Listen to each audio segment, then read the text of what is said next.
बहुत शुक्रिया मनोज सिन्हा साहब, जम्मू कश्मीर के उपराज्यपाल, जो हमारे साथ खास मेहमान यहाँ पर मौजूद हैं इस हॉल में। और मैं जी मीडिया की तरफ से, जी सलाम की तरफ से आप सबका इस्तकबाल करता हूँ। हमने इस कार्यक्रम का नाम दिया है मनोज सिन्हा साहब, नया सवेरा। और जो शुरुआत जम्मू कश्मीर में हुई है बदलाव की, जो जनता की उम्मीदें थी, आप एक राजनेता हैं, आपका जो बैकग्राउंड है वो एक तरह से कहें कि टेक्नोक्रेट का है। मैं आपसे जानना चाहता हूं कि ये जो 8 महीने का आपका सफ़र, जो बदलाव की बयार लाने की जो मंशा थी केंद्र की, आप कैसे देखते हैं इस पूरे सफ़र को? मैं मानता हूं कि मूल्यांकन इसका यहाँ के लोग करेंगे और वही मूल्यांकन सही होगा। मैंने कोशिश प्रारंभ की है, परिणाम जब दिखेंगे तो मुझे लगता है सही मूल्यांकन हो पाएगा। वैसे एक बात मैं कहना चाहता हूं कि यहाँ टैलेंट बहुत है और करने की गुंजाइश बहुत है। देखते हैं आगे होता है क्या। लेकिन इन दिनों में जो आपने पिछले 8 महीनों में जो कदम उठाए हैं, उनमें से आप क्या प्रमुख तौर पर गिनाना चाहेंगे? खासतौर पे उद्योगों की बात करूं, आप डीडीसी इलेक्शन की अगर बात करें, या युवाओं में रोजगार की जो बात करें, तो इनमें से कौन सी प्राथमिकताएं आपकी रही हैं जिनको जनता के बीच आप ले जा पाए? मुझे लगता है कि सबसे बड़ी दिक्कत जो मुझे समझ में आ रही थी वो आम आदमी के लिए प्लेटफार्म नहीं था। वो अपनी बात कहाँ कहे, ये सामान्य रूप से सबसे बड़ी कठिनाई थी। और मुझे लगता है कि थोड़ी कोशिश की गई है। जितने हमारे डीसीज हैं, एसपीज हैं या डिबकॉम और आईजी हैं, तो ये लोगों से मिलें, उनकी बात सुने और उनकी समस्याओं का समाधान करें, ये कोशिश प्रारंभ हुई है। दूसरा, एक जन अभियान 21 दिन का चलाया था। भारत सरकार की जो सोशल सिक्योरिटी की 54 स्कीम्स हैं, उनका सेचुरेशन पूरी तरह से हो जाए, ये कोशिश की गई थी। और जब मैंने कार्यभार ग्रहण किया था तो उस समय कई चुनौतियां थीं, डोमिसाइल, कास्ट सर्टिफिकेट, स्कॉलरशिप, प्रधानमंत्री आवास योजना, और आज मुझे संतोष है कि उसमें काफ़ी हद तक सफलता मिली है। एक ब्लॉक दिवस का कार्यक्रम यहाँ प्रारंभ कराया है हर वेडनेसडे को, जिसमें हम कोशिश कर रहे हैं कि जो रोज़मर्रा की सामान्य आदमी की दिक्कतें हैं उनका समाधान हो जाए। नया काम है, मुझे लगता है कि उसको स्थायित्व ग्रहण करने में थोड़ा समय लगेगा, लेकिन मैं ये कह सकता हूँ कि काफ़ी हद तक वो चैनलाइज हो गया है। तो मोटे तौर पर जनता की सुनवाई के लिए एक प्लेटफार्म उपलब्ध हो गया है। लोकतंत्र हमारी, मैं कहूँ कि नसों में है, परंपरा में है। पंचायतें हैं, बीडीसी के चेयरमैन थे। यहाँ पंचायती राज व्यवस्था द्विस्तरीय थी, 2 टियर सिस्टम था। जब पंचायती राज व्यवस्था देश में लागू हुई तो सामान्य रूप से जम्मू कश्मीर को छोड़ करके बाकी राज्यों में 3 टियर सिस्टम लागू हुआ, त्रिस्तरीय पंचायती व्यवस्था। तो इस बार हम सब ने कोशिश की है कि यहाँ भी वो व्यवस्था लागू हो और डीडीसी के चुनाव हुए, लोग शांतिपूर्ण ढंग से, उत्साहपूर्वक लोगों ने मतदान किया, सभी राजनीतिक दलों ने, यहाँ के सामान्य नागरिकों ने। और अगर वो तस्वीर आप देखेंगे तो 105 साल के बुजुर्ग ने भी जाकर के मतदान किया है, वृद्ध महिलाओं ने मतदान किया है और युवाओं में बड़ा उत्साह था। तो चुनाव के बाद एक कोशिश हम कर रहे हैं कि पंचायती राज व्यवस्था जो इंस्टीट्यूशन है ये पूरी तरह से मजबूत हो। ये सच है कि जम्मू कश्मीर को समझने के लिए अगर एक बात मैं कहूँ तो शायद ज़्यादा सबको क्लैरिटी होगी। अगर बजट के हिसाब से देखें तो बाकी राज्यों की तुलना में यहाँ का बजट बहुत ज़्यादा है। पिछले साल 1 लाख करोड़ रुपए का था। इस बार अभी देश की संसद ने जो बजट पारित किया है वो 1,08,661 करोड़ का है। उसके पहले के साल में 90 करोड़ का था। पॉपुलेशन अगर देखें जेएनके की तो 1,35,00,000 या 30 लाख। अब मैं उन राज्यों की बात नहीं करूंगा जो देश में विकसित राज्य माने जाते हैं, मैं उनकी बात करूंगा जो देश के पिछड़े राज्य कहे जाते हैं। जैसे बिहार की आबादी 11 करोड़ से ज़्यादा, पिछले साल का बजट 2 लाख करोड़ रुपए।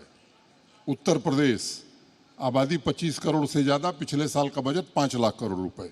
तो अगर आप मोटे तौर पर तुलनात्मक दृष्टि से देखेंगे तो उत्तर प्रदेश, बिहार, नॉर्थ ईस्ट या बाकी राज्यों की तुलना में यहाँ ये 2-3 साल में नहीं, पहले से भी 6 गुना 7 गुना बजट का एलोकेशन रहा है। कठिनाई तब पैदा होती है जब 977 गांव हैं जो अभी सड़क से नहीं जुड़े हैं। कठिनाई तब पैदा होती है जब लोग आते हैं और कहते हैं कि साहब हमें पीने का पानी नहीं मिल रहा है। कठिनाई तब होती है जब लोग आके कहते हैं कि मेरे गांव में बिजली नहीं है। ये जो मूलभूत नागरिक सुविधाएं, एक सभ्य समाज को जीने के लिए जो न्यूनतम सुविधाएं चाहिए, मुझे लगता है वो जम्मू कश्मीर में किन्हीं कारणों से नहीं हो पाया। मैं उन कारणों में नहीं जाना चाहता हूँ। मैं कोशिश कर रहा हूँ कि ये जो न्यूनतम सुविधाएं आने वाले 2-2.5 वर्ष में हर गांव तक सड़क, बिजली, पानी, ये सभ्य समाज की न्यूनतम आवश्यकता है, ये पहुँच जाए।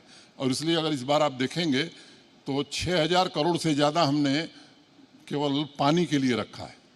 अब ट्रांसमिशन और डिस्ट्रीब्यूशन नेटवर्क, एक दिन मैं गया था गुलमर्ग में वो विंटर स्पोर्ट्स इनाग्रेट करने, तो ऐसे ही कार्यक्रम था। तो मैंने कहा कि घाटी में पहली बार बर्फ़ और बिजली एक साथ लोगों ने देखी है और लोगों ने उसे बहुत पसंद किया।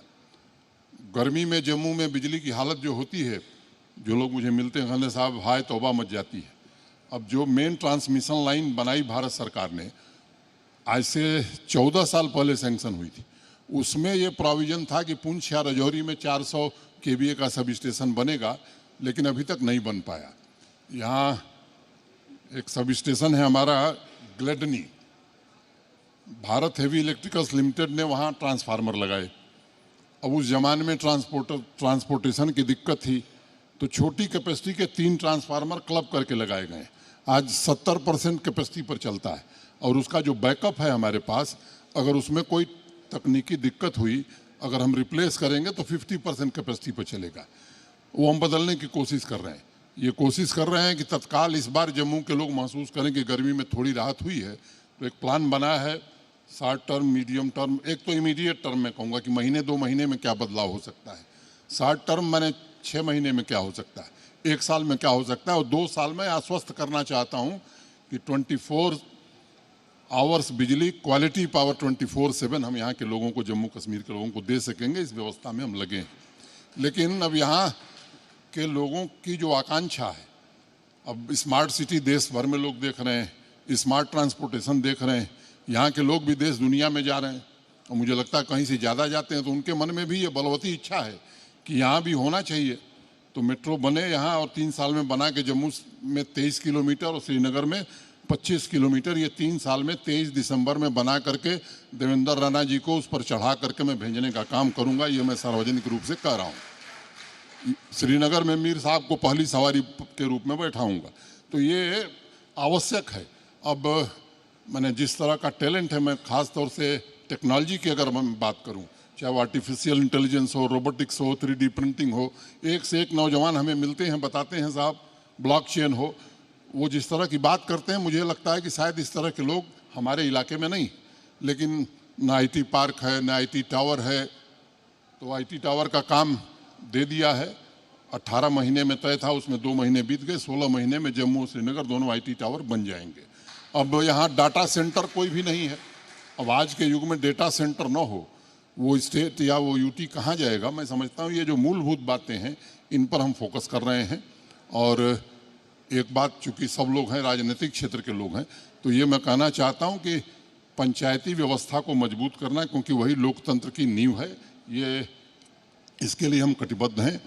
पिछले साल बैक टू विलेज के कार्यक्रम में मोटे तौर पर मैंने जो हिसाब लगाया था, शायद 4290 पंचायतें हैं यहाँ। इक्का दुक्का पंचायतें थीं जिनके पास 50 लाख से, मैंने 40-42 लाख रुपया था। कोई ऐसी पंचायत नहीं थी जिसके पास 50 लाख से रुपया ज़्यादा नहीं था। आज मैं कह सकता हूँ कि कोई पंचायत नहीं होगी जिसके पास 1 करोड़ रुपया नहीं होगा काम करने के लिए। इतना फंड हम उनको दे रहे हैं। DDC जो चुनाव अभी हुआ है, हर जिले को 10 करोड़ दे रहे हैं। BDC चेयरमैन और BDC के लोगों को पैसा दे रहे हैं ताकि वो ग्रास रूट पर अब लोगों की ज़रूरतों के हिसाब से काम कर सकें।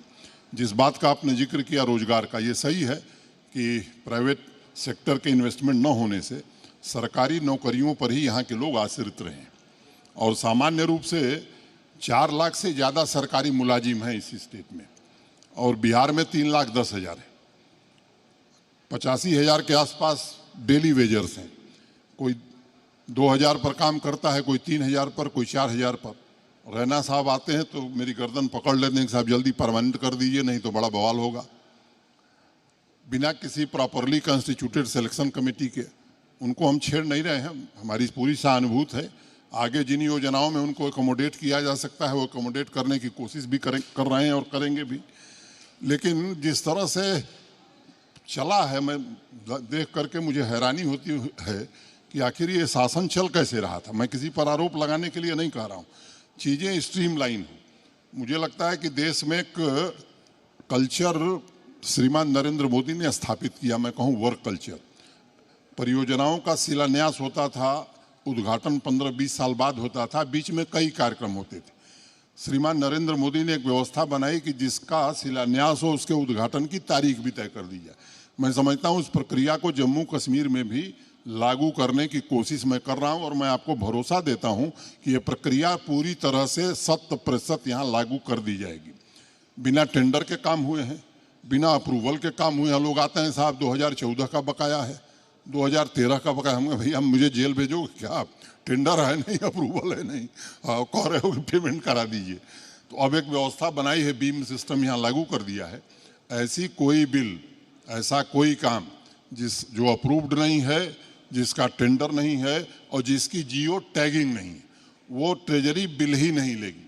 अब इससे कई लोगों को कठिनाई पैदा हुई है, मैं समझ सकता हूँ, लेकिन अब इन कठिनाइयों को झेलने के लिए मैं तैयार हूँ।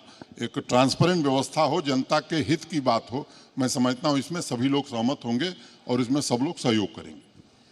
सर आपका भूल गया जो आप कह रहे थे रोजगार की, बैक टू विलेज जब कार्यक्रम शुरू किया था तो जो विजिटिंग ऑफिसर्स थे, हमने एक बात उनसे आग्रहपूर्वक कही थी कि जिस पंचायत में आप जाइए 2 यूथ आइडेंटिफाई करिए जो अपना कुछ करना चाहता है। और जम्मू कश्मीर बैंक को ये निर्देश दिया गया था कैसे नौजवानों को आप फाइनेंस उपलब्ध कराइए।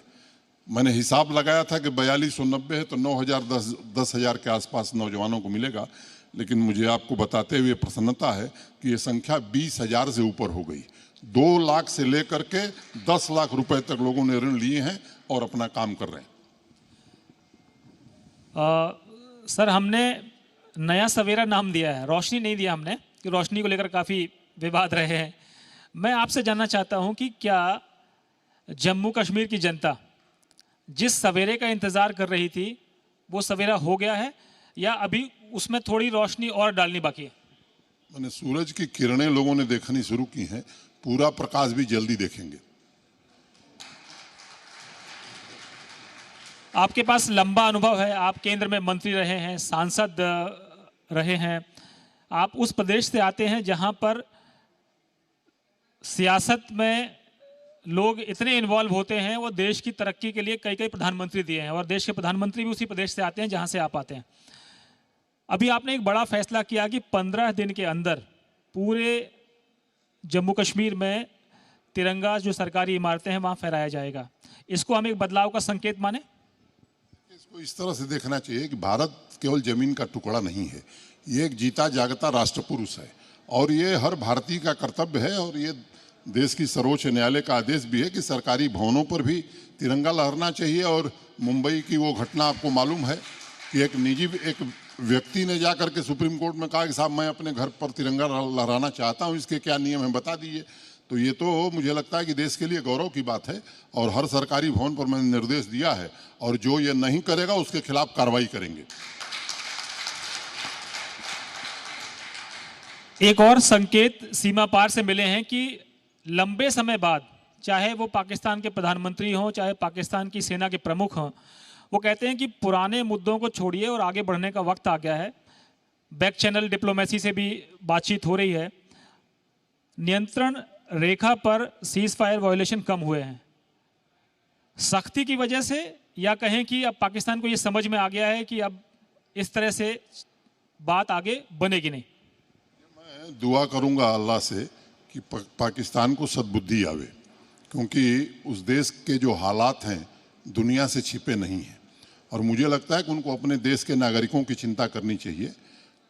कोविड जिस तरह से फैल रहा है, कैसे वैक्सीन मिलेगी, कैसे इलाज होगा, इसकी चिंता करनी चाहिए। और भारत अब बहुत समर्थ देश है, दुनिया की चौथी सबसे मजबूत आर्मी हमारे पास है। तो मुझे लगता है कि ये मुगालता किसी को नहीं होना चाहिए। जब गलवान घाटी और बाकी स्थानों पर भारतीय फौज मुकाबला कर सकती है तो किसी का भी मुकाबला करने में हमारी सेना समर्थ है। मैं यही दुआ करूंगा कि उन लोगों को सद्बुद्धि आवे और जो खतरनाक खेल खेलते रहे हैं, मुझे लगता है कि आग लगाएंगे तो खुद जलेंगे, इसलिए उसको बंद करना चाहिए। सर, एक जो सबसे बड़ा सवाल होता है वो ये होता है कि राज्य की जो राजनीतिक व्यवस्था है, लंबे समय बाद ऐसी स्थिति आई है कि जब आपने कहा कि त्रिस्तरीय पंचायत व्यवस्था है वो बहाल होने की तरफ बढ़ रही है, डिलिमिटेशन का भी काम चल रहा है। आगे आने वाले समय में लोग इंतजार करेंगे कि एक लोकतांत्रिक प्रक्रिया के तहत चुनाव भी हों। आपको क्या लगता है कि नींव रख दी गई है त्रिस्तरीय पंचायत व्यवस्था के हिसाब से कि आगे का रास्ता बन रहा है? आप सही कह रहे हैं, और जिस बात को लाल किले की प्राचीर से देश के प्रधानमंत्री ने राष्ट्र के संबोधन में कहा है, मुझे लगता है उस पर देश भरोसा करता है। और कई लोग हैं जो विधानसभा में रहे हैं या लोग संसद में रहे हैं, मुझे लगता है संसद में कही हुई कोई बात सरकार के लिए, मैं समझता हूं कि उससे बड़ा वादा कोई हो नहीं सकता है। देश के सम्माननीय गृह मंत्री ने पार्लियामेंट के फ्लोर पर कहा कि डिलिमिटेशन की प्रक्रिया खत्म होते ही विधानसभा के चुनाव कराए जाएंगे। एक बात समझने की है, कभी कभी यहाँ गफलत पैदा हो जाती है। हमारे देश में संवैधानिक संस्थाएं हैं, चुनाव कौन कराएगा? कभी कभी लोग समझते हैं कि एलजी करा देंगे या सर, ये नहीं, चुनाव आयोग कराएगा, और चुनाव आयोग की देख रेख में ही डिलिमिटेशन का काम हो रहा है।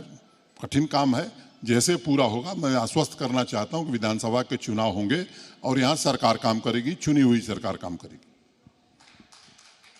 एक मुद्दा काफ़ी इस समय विपक्ष ने उठाया हुआ है कि पीडीपी चीफ जो है महबूबा मुफ्ती, उनका पासपोर्ट जो वेरिफिकेशन था, पुलिस ने कहा कि रिपोर्ट नेगेटिव है क्योंकि इनके खिलाफ कुछ ऐसे सबूत मिले हैं जो देश की गतिविधि, जो देश विरोधी गतिविधियों में शामिल लोगों के साथ इनका नाम आया है। लेकिन विरोधियों का कहना है कि वो कभी बीजेपी के साथ सरकार में भी रहे हैं या गठबंधन सरकार में रहे हैं, तो आज ऐसा क्या हो गया कि वो देश विरोधी हो गए या देश के लिए खतरा बन गए? मुझे लगता है कि देश में जो संस्थाएं काम करती हैं उन्हें काम करने देना चाहिए। अगर सीआईडी ने रिपोर्ट लगाई है तो माननीय उच्च न्यायालय में महबूबा जी गई थी, वहाँ से कुछ फैसला आया है और उनके पास एक वैकल्पिक व्यवस्था है देश की सर्वोच्च न्यायालय में, वो शायद जाने का संकेत उन्होंने दिया है। तो न्यायालय पर हम सबको भरोसा है और मुझे लगता है कि जो न्यायालय करेगा आप सब लोग मानेंगे। हालांकि ये मसला राज्य सरकार से या आपके महकमे से जुड़ा हुआ नहीं है, लेकिन विरोधियों का ये कहना है कि कभी ईडी के नाम पर, कभी इनकम टैक्स के नाम पर, कभी उनको सीबीआई के नाम पर, तो ये एक षड्यंत्र होता है विरोधियों के खिलाफ। तो और बीजेपी अक्सर विरोधियों को परेशान करती रहती है, इस पर आप कोई टिप्पणी करेंगे? नहीं, मैं जरूर टिप्पणी देना चाहूँगा। ये मुझे लगता है कि देश में बहुत सारे ऐसे लोग हैं जिनके खिलाफ ईडी सीबीआई क्यों नहीं काम कर लेती है। हम लोग भी विपक्ष की राजनीति में थे और सरकार तो बहुत कम दिन रही, उसके पहले बहुत सारे लोग थे, उनके खिलाफ क्यों नहीं ईडी सीबीआई ने कर लिया। मुझे लगता है कि इन संस्थाओं को स्वतंत्र रूप से काम करने देना चाहिए, और अगर कोई कहता है कि राजनीतिक विद्वेष की भावना से किया जा रहा है तो मैं उसे पूरी तरह नकारता हूं। और एक प्रमाण कोई दे दे कि वो एकदम दूध के धुले हुए हैं तो मैं वचन देता हूं सार्वजनिक रूप से कि उनके विरुद्ध कुछ नहीं होगा।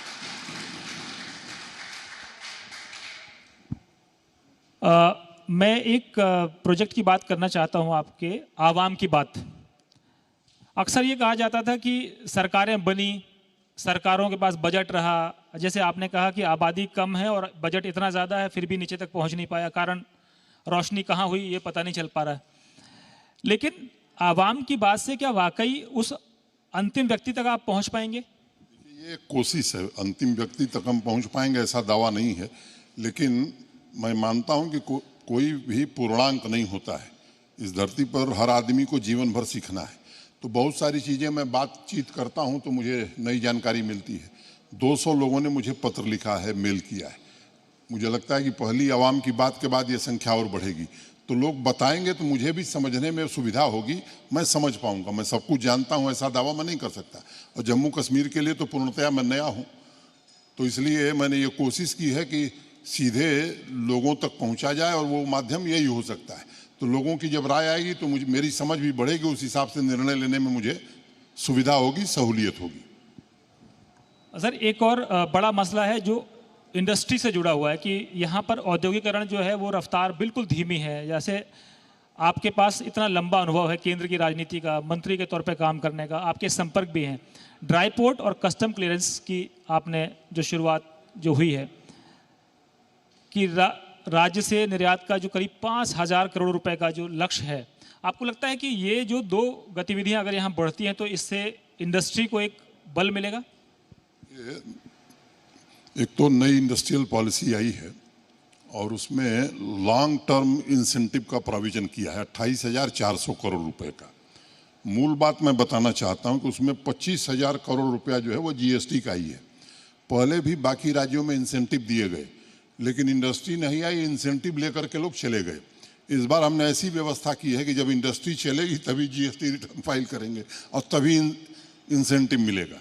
तो मैं समझता हूं कि जिस तरह से रिस्पांस आ रहा है देश भर से, मैं पूरी तरह आश्वस्त हूं कि काफ़ी मात्रा में निवेश आने वाला है। ड्राई पोर्ट और ये स्टोरेज की जो बात है, एक बैठक प्रधानमंत्री जी ने की थी, उसमें उनसे मैंने अनुरोध किया था कि यहाँ ट्रांसपोर्टेशन की बड़ी दिक्कत है। कुछ टोपोग्राफी के कारण भी जम्मू श्रीनगर हाईवे जो बनी, लैंडस्लाइड के कारण एक बड़ा स्ट्रेच उसका खराब हो गया। अब जो डीपीआर बनी है वो एलिवेटेड रोड बननी है, तो उसमें टाइम लगेगा। रेलवे की कनेक्टिविटी भी 1 साल में पूरी हो जाएगी। तो इस तरह मैंने जब ट्रांसपोर्टेशन या कनेक्टिविटी ठीक हो जाएगी, अब कार्गो भी शुरू होने जा रहा है। देर रात तक की फ़्लाइटें भी श्रीनगर से शुरू हो गई। जम्मू एयरपोर्ट जब ठीक हो जाएगा तो यहाँ से भी देर रात की फ़्लाइटें चलें, इसका प्रबंध हम कर रहे हैं। इंटरनेशनल फ़्लाइट भी जम्मू और श्रीनगर से चले, क्योंकि ये आवश्यक है। इस दिशा में भी हम काम कर रहे हैं। और आपको मैं बताना चाहता हूँ, container corporation of India railway का एक पीएसयू है जो सांबा में उसने ज़मीन ली है और वो काम शुरू करने जा रहा है। दुबई पोर्ट डीपी वर्ल्ड के लोग भी हमारे संपर्क में हैं और वो भी यहाँ ड्राई पोर्ट बनाएंगे। कोल्ड चेन, कोल्ड स्टोरेज और ड्राई पोर्ट, ये जम्मू कश्मीर की मैं समझता हूँ कि नितांत आवश्यकता है, अपरिहार्य और अनिवार्य आवश्यकता है और निश्चित रूप से उसे करना है। सर दो बड़े सेक्टर, दो बड़ी एरियाज ऐसे होते हैं जो राज्य की ग्रोथ को बढ़ाते हैं। एक तो खासतौर पे एजुकेशन सेक्टर की बात मैं करूं, दूसरा हेल्थ की बात करूं। तो एजुकेशन और हेल्थ में जितना बदलाव होना चाहिए था, जितना तरक्की होनी चाहिए थी, वो दिखती नहीं है। आपने इन 8 महीनों के दौरान क्या अनुभव किया कि ये क्षेत्र क्यों पिछड़ गए? नहीं, मुझे लगता है कि आपकी बात से मैं सहमत नहीं हूँ। आप उत्तर प्रदेश से आते हैं, मैं भी वहीं से आता हूँ। उत्तर प्रदेश में सरकारी क्षेत्र में जो स्वास्थ्य की सुविधाएं हैं, उससे बेहतर सुविधा जम्मू कश्मीर में। ख़ास तौर से पिछले कुछ वर्षों में यहाँ 7 नए मेडिकल कॉलेज आए, 2 एम्स जम्मू और Srinagar, 2 cancer institute, bone institute, बच्चों की चिकित्सा के लिए अलग अस्पताल। तो इतना पीएमडीपी में देश के प्रधानमंत्री ने यहाँ इंस्टीट्यूशंस दिए हैं और मोटे तौर पर उसमें काफ़ी फंक्शनल हो गए हैं। और कोविड की तैयारी में मुझे लगता है कि जिला अस्पतालों में भी ऑक्सीजन प्लांट लगे, ये सारे टेंडर हो गए हैं, कई बन गए हैं, कई 2-3 महीने में पूरे हो जाएंगे। तो मैं मानता हूं कि स्वास्थ्य की सुविधाओं की दृष्टि से जम्मू कश्मीर काफ़ी बेहतर है। ये सच है कि प्राइवेट सेक्टर में बड़े हॉस्पिटल नहीं आए।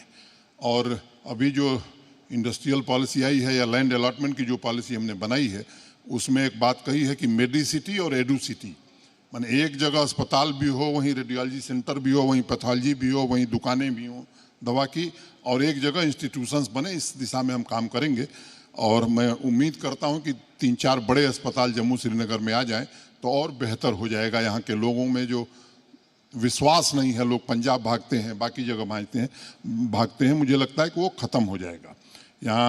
यहीं के लोग हैं, देश के बड़े बड़े डॉक्टर हैं, उनसे भी मैंने अनुरोध किया है कि भाई आइए, अपनी ज़मीन पर भी कुछ करिए। नाम यहाँ के लोग जानते हैं, मैं उनका नाम नहीं लेना चाहता हूँ। तो मुझे लगता है कि स्वास्थ्य के क्षेत्र में यहाँ सुविधाएं ठीक हैं और उसको बजट भी हमने बढ़ाया है।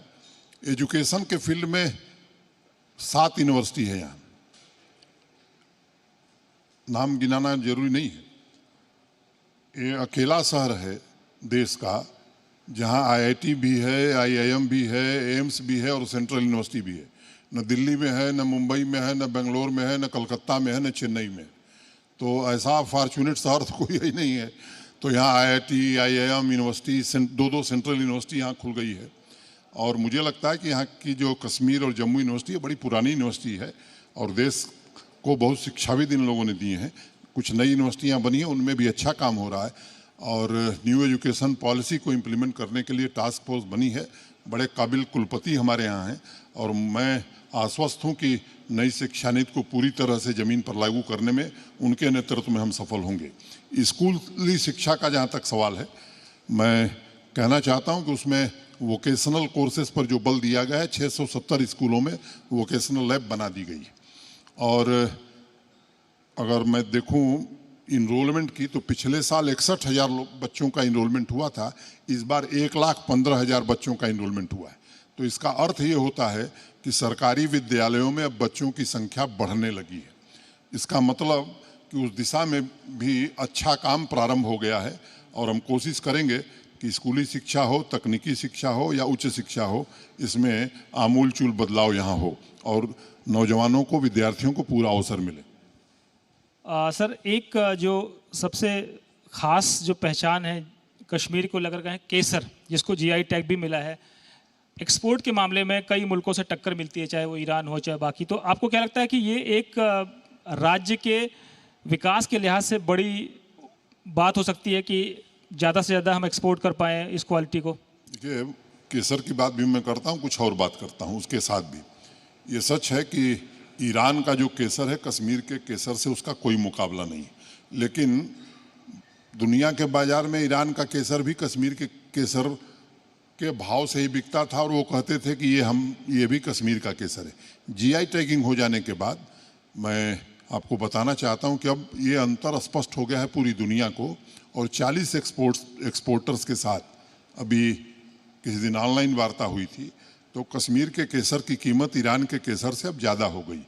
और ये जीआई टैगिंग केवल केसर तक सीमित नहीं रहने वाली है, और भी हमारे जम्मू और कश्मीर में जो हॉर्टिकल्चर प्रोडक्ट्स हैं उन पर भी हम काम कर रहे हैं और उनकी भी जीआई टैगिंग कराएंगे।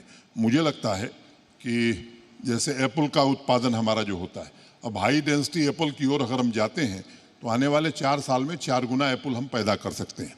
वॉलनट की पैदावार हम 4 गुनी बढ़ा सकते हैं। लेकिन किन्हीं कारणों से कभी 50 हेक्टेयर, कभी 60 हेक्टेयर, इसी का प्लान बनता था। इस बार हमने 5500 हेक्टेयर का प्लान बनाया है ये हॉर्टिकल्चर में हाई डेंसिटी प्लांटेशन के लिए।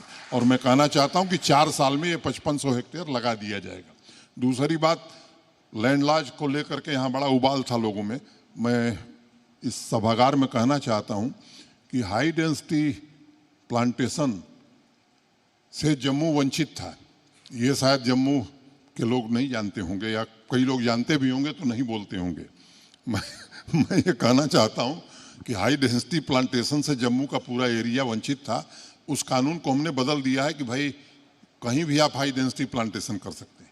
दूसरा एक कानून था कि 4 कैनाल से कम जमीन है अगर किसी किसान की, तो वो भी हाई डेंसिटी प्लांटेशन नहीं, उसको भी खत्म कर दिया कि भाई 1 कैनाल वाले को तो ज़्यादा ज़रूरत है, बड़े जमींदार को क्या ज़रूरत है, उसको तो पैसा आ ही रहा है, लेकिन 1 कैनाल जिसके पास है उसकी आमदनी बढ़े, ये आवश्यक है। तो इन संशोधनों के कारण मैं समझता हूँ कि आने वाले दिनों में ठीक प्रगति मुझे लगती है। और जम्मू एरिया के भी मैं कह सकता हूँ कि किसान बहुत रुचि ले रहे हैं एक्जॉटिक वेजिटेबल में, हॉर्टिकल्चर प्रोडक्ट्स में, और दूध पर काफ़ी जोर दे रहे हैं हम लोग। अभी 1 लाख लीटर दूध अमूल प्रोक्योर करता है। मैं आपको कहना चाहता हूं कि 3 साल बाद ये समितियां काफ़ी बन गई हैं। उन समितियों की संख्या 3 साल में 4 गुनी होगी और 5 लाख लीटर दूध प्रतिदिन जम्मू कश्मीर का प्रोक्योर अमूल करेगी। ये योजना हमने बनाई है और ये 3 साल में धरातल पर उतर जाएगी। सर, एक मसला कश्मीरी पंडितों के पुनर्वास का भी है, रोजगार का भी है उनको। तो अभी किस स्टेज में हम माने, क्योंकि बहुत उम्मीदें हैं उनको कि अब स्थितियां सामान्य होंगी तो हम अपने घरों को लौट पाएंगे, जो बसना चाहते हैं वो बस जाएं, और बाकी जिनको रोजगार की अपेक्षा है वो रोजगार के लिए इंतजार करेंगे। ये 2 बात मुझे कहनी है। रोजगार, आवास और पुनर्वास ये एक दूसरे से लिंक्ड है। कभी कभी कन्फ्यूजन हो जाता है। भारत सरकार ने 6000 नौकरी और 6000 घर उन लोगों के लिए पहले घोषित किया था। किन्हीं परिस्थितियों में कोई न कोई कारण बता करके ये नौकरियां उनको नहीं मिल पाती थी पूरी। आज मैं ये कहना चाहता हूं कि 167 पोस्ट को छोड़ करके बाकी सभी सर्विस सिलेक्शन बोर्ड को भेज दी गई हैं और जून तक ये सारे पद भर दिए जाएंगे। 3265 मकानों के टेंडर हो गए हैं, 600 कुछ बने हैं, जो रेस्ट हैं उनके टेंडर 3 महीने में हो जाएंगे। तो मैंने एक लक्ष्य तय किया है कि जून तक 167 छोड़ करके सारी पद भर दिए जाएंगे और 2 साल में 6000 मकान बना करके उनको बसा दिया जाएगा। एक नई बात सामने आई, वैली में भी जो लोग हैं वो खुद ये कोशिश कर रहे हैं कि कश्मीरी पंडिता में किसी कारण से वो निकल गए थे, वहाँ में हमारे साथ रहें, और ऐसी संख्या काफ़ी ज़्यादा है। मुझसे लोग मिलते हैं और कहते हैं कि साहब हम लोग भी इसमें पहल करेंगे और जो हमको कहना होगा वो हम भी कहेंगे और करेंगे। तो ये एक अच्छा वातावरण बन रहा है। कुछ ताकतें हैं जो कुछ न कुछ हर जगह ऐसे लोग होते हैं, लेकिन वैली के सामान्य आदमी के मन में भी कश्मीरी पंडितों के लिए प्रेम है और वो चाहते हैं कि फिर से वही स्थिति बहाल हो। दोनों भाई भाई साथ साथ रहते थे, प्रेम और मोहब्बत से रहते थे। मैं समझता हूं कि यह परस्पर प्रेम इस बहाली में ज़्यादा सहायक होगा। सर, डीडीसी के इलेक्शन बिना किसी खून खराबे के हुए एक सफलता मानी गई।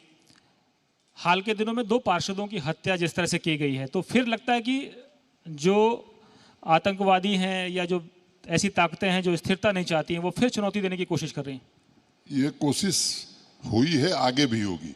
इसमें सतर्कता कितनी और चुस्ती कितनी रखी जाती है, अब वो सार्वजनिक रूप से मैं नहीं कह सकता हूँ उस बात को, लेकिन वो मेरे संज्ञान में है और प्रभावी कार्रवाई उस पर की जाएगी।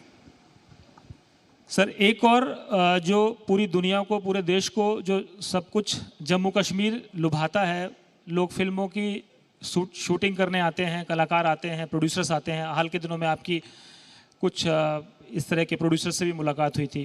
क्या लगता है कि वादियों में वो रौनक फिर से लौट सकती है?